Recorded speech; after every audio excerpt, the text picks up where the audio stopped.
திரு ஜீவா, நம்ம முன்னாடி பேசிட்டு இருந்தோம் ரெண்டு மண்டலத்தோடைய ஒப்பீடு. அது குறித்து பேசுவதற்கு முன்னாடி 1000 விளக்கு தொகுதியில நேரடியா தன்னுடைய 99வது வயதிலையும் ஹண்டே வாக்களிச்சிருக்காரு. இது மட்டும் இல்லாம நிறைய செய்திகள்லயும் நம்ம பார்க்கிறோம், சமூக வலைதளங்களையும் பார்க்கிறோம்.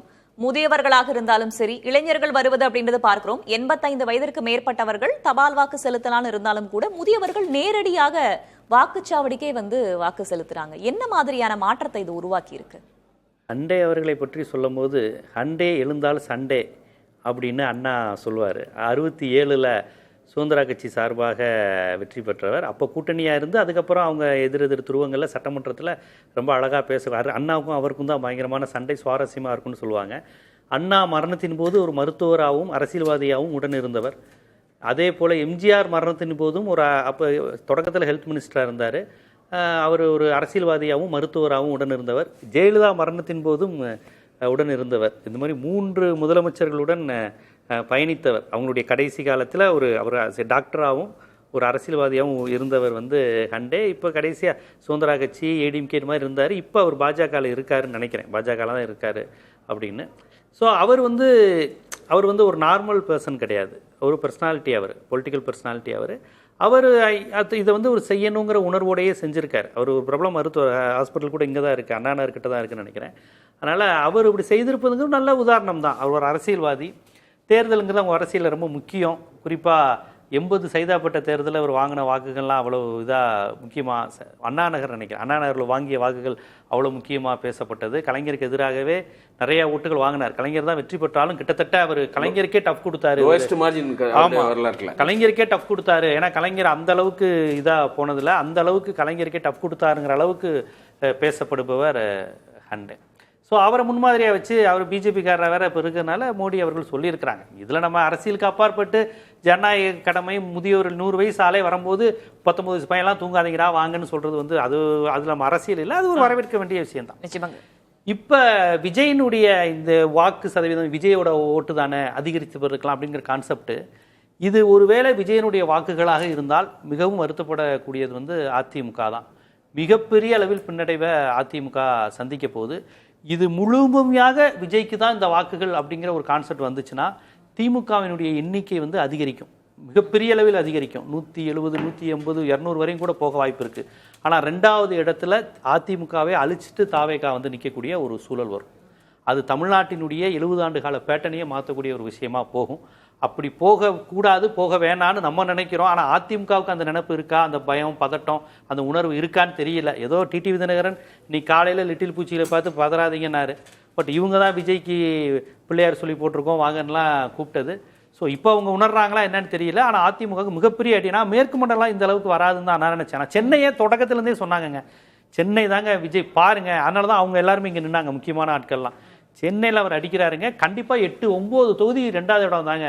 அதிமுக சென்னையில் இல்லைங்க அப்படிங்கிற மாதிரிலாம் சொன்னாங்க. டி நகர் மாதிரி சில தொகுதி, மயிலாப்பூர் தொகுதி, வேளச்சேரி, இதில் மட்டும்தாங்க ஏடிஎம்கே டாமினேட்டாக இருக்கும். மற்ற எல்லா இடத்துலையும் 3வது இடம் தாங்க அப்படி மாதிரி சொன்னாங்க. ஆனால் நீங்கள் சொல்லக்கூடிய நாமக்கல், கரூர், இந்த மாதிரி வெஸ்ட் ஏரியாலையும் பார்த்தீங்கன்னா அது அடி வாங்குதுன்னா நம்ம அதிமுகவுக்கு ரொம்ப இது. ஏன்னா மற்ற இடத்துல அதிமுக போகிறது பெரிய விஷயம் கிடையாது. இப்போ டெல்டாவில் அதிமுக பின்னடைவா போகுதுன்னா அது அதிமுகவுக்கு மிகப்பெரிய தோல்வி கிடையாது. சென்னையில் அதிமுக கீழே போகிறது தோல்வி கிடையாது. மேற்கு மண்டலத்திலையும் கொங்கு பகுதியிலையும் அவங்க 3வது இடத்துக்கு போறாங்க அப்படிங்கிற நிலை போச்சுன்னா அது ரொம்ப ஆபத்தான. இந்த ஒப்பீடு தான் பார்க்க வேண்டியது திரு ரகு. கொங்கு மண்டலத்துல அதிமுக வலுவாக இருக்கிறார்கள், அங்க வாக்குப்பதிவு அதிகமாகுது. அது அதிமுகவுடைய வாக்கு வங்கியை டிஸ்டர்ப் பண்ணும். அப்படின்னா சென்னையில திமுக வலுவாக இருப்பதாக தானே சொல்றாங்க. அப்படி இருக்கும்போது இங்க அதிகரிக்கிறது திமுகவுடைய வெற்றியை டிஸ்டர்ப். அதுதான் அதிமுகவோட நம்பிக்கை. சென்னையில விஜய் எடுக்கிற வாக்கள் ஏடிஎம்கே வாக்கள் இங்க சென்னையில சொல்ல முடியாது. ஏன்னா அவங்க சென்னையில 16 எழுந்துட்டாங்க. 2011 ஒரு சீட்டு கூட ஏடிஎம்கே ஜெயிக்கல. இன்ஃபேக்ட் சென்னை, திருவள்ளூர், காஞ்சிபுரத்தில் ஒரே ஒரு சீட்டு தான் ஏடிஎம்கே ஜெயிச்சாங்க. மதுராந்தகம் மட்டும் தான் ஜெயிச்சாங்க. Complete wash out. அப்படி இருக்கும்போது நீங்க சொல்ற லாஜிக் கொஞ்சம் ஒர்க் அவுட் ஆகுது. இங்க டிஎம்கே வாக்குகளை அவங்க கொஞ்சம் எடுத்தாங்கன்னா நம்ம இடையில ஏதாவது ஒரு கேப் கிடைச்சுன்னா போயிடலாமா அப்படின்னு இவரெல்லாம் நினைக்கலாம். யார் இப்போ ராயபுரத்தில் ஜெயக்குமார் இருக்காருல்ல, அவர் இப்போ இஸ்லாமியர்கள் வாக்கு இவர் பிஜேபியோட ஏடிஎம்கே சேர்ந்ததுனால கிடைக்காது. விஜய்க்கு கொஞ்சம் இஸ்லாமியர்கள் வாக்குகள்லாம் நீங்கள் அந்த ஏரியாவில் 20,000 வாக்கள் போச்சுன்னா நம்மளுக்கு ஒரு சான்ஸ் இருக்குது, அவருக்கு ஒரு குட்வில் இருக்குல்ல, அதை வச்சு வரலான்னு. அப்புறம் பிஜேபி வந்திருக்கிறதுனால டி நகர் மயிலாப்பூரில் இவங்களோட பிராமின்ஸ் ஓட்டு நம்மளுக்கு வரலாம் அப்படின்னு நினைக்கலாம். ஆனால் அவங்க வாக்கள் விஜய் கூட போகலாம். அவங்க யார் திமுகவை தோற்கடிக்க முடியும்னு நினச்சி கூட ஓட்டு போடுவாங்க. அப்படி இருக்கும்போது அப்படி கூட ஷிஃப்ட் ஆகும். அதனால நீங்க சென்னை ரொம்ப இன்ட்ரெஸ்டிங்கா இருக்கும். விஜய் ஜீவா சொன்ன மாதிரி டெஃபினட்டா இம்பாக்ட் ஏற்படுத்துறாரு. ஆனா இன்னொரு பாயிண்ட் நான் சொல்ல மறந்துட்டேன். ஓவரால் ஓட்டிங் பெர்சன்டேஜ் அதிகமாகிறதுக்கு டிஸ்ட்ரிபியூஷன் ஆஃப் கேஷ், அது வந்து முக்கியமான காரணம். தமிழர்களா நம்ம தலைகுனிய வேண்டிய ஒரு விஷயம். அது வந்து நான் இவங்க இப்ப கொடுக்குறாங்க, இப்பவும் அதோடைய தாக்கம் இருக்கு பார்த்துக்கிட்டு இருக்கேன். இப்ப நீங்க மயிலாப்பூரோட கேண்டிடேட்டோடைய ஃப்ரெண்டு வீட்டுல நேற்று பணம் எடுத்தாங்க, நம்ம டிவிலேயே காமிச்சாங்க. அதுக்கு என்ன ஆக்ஷன் இல்ல திரு ரகு? இப்போ நம்ம சமூக வலைதளத்தை பத்தி பேசுறோம், விழிப்புணர்வு பத்தி பேசுறோம், இந்த அளவுக்கு போய் சேர்ந்திருக்கு. திரு ஜீவா சொன்ன மாதிரி இது ஒரு என்டர்டைன்மெண்டா பார்த்து பல வாக்காளர்களும் வாக்குச்சாவடி நோக்கி வராங்க அப்படின்னா இந்த நேரத்திலையும் பணம் ஒரு முக்கியமான ரோல் ப்ளே பண்ணணும். நீங்க சொன்ன விஷயங்கள் வந்து நல்ல விஷயங்கள். அதாவது இது ஒரு சீரியஸா எடுக்காதவங்க கூட நான் அட்லீஸ்ட் ஒரு ரீல் போடணும், இங்க்ட்னு ஒரு செல்ஃபி எடுத்து போடணுங்கிறதுக்காக வராங்க. அப்புறம் விஜய்க்கு நான் சப்போர்ட் பண்ணேன், அந்த கூட்டத்தில் நானும் இருந்தேன்னு ஒரு பெருமையா சொல்லிக்கிறதுக்காக வராங்க. ஆனா இந்த பணம்ங்கிறது வந்து நீக்க மர நிறைஞ்சிருக்கிறது ரொம்ப வருத்தமா இருக்குது. இதை வந்து நான் திரு ஸ்டாலின், திரு எடப்பாடி பழனிசாமி ஒரு அப்பீலா வைப்பேன். இந்த எலெக்ஷனுக்கு அப்புறம் தயவு செஞ்சு இதுக்கு ஒரு முற்றுப்புள்ளி வைக்கிறதுக்கான வழியை பாருங்க. இதை வந்து இது ஒன்றும் பிரச்சனை இல்லைங்கிற ஒரு லெவலுக்கு வந்துட்டாங்க மக்கள். கொடுக்கலன்னு சண்டை போடுறாங்க, போராட்டம் பண்றாங்க. தமிழர்களால் நம்மளுக்கு தலைகுனிவது. ஏன்னா நம்ம பாரம்பரியம் மிக்க ஒரு இனக்கூட்டம் அது இதுன்னு சொல்றோம். திருவள்ளுவர் 2000 வருஷத்துக்கு முன்னாடி அவ்வளோ அழகாக எழுதி வச்சிருக்காரு, அவ்வளோ விஷயங்களை சொல்லியிருக்கிறாரு.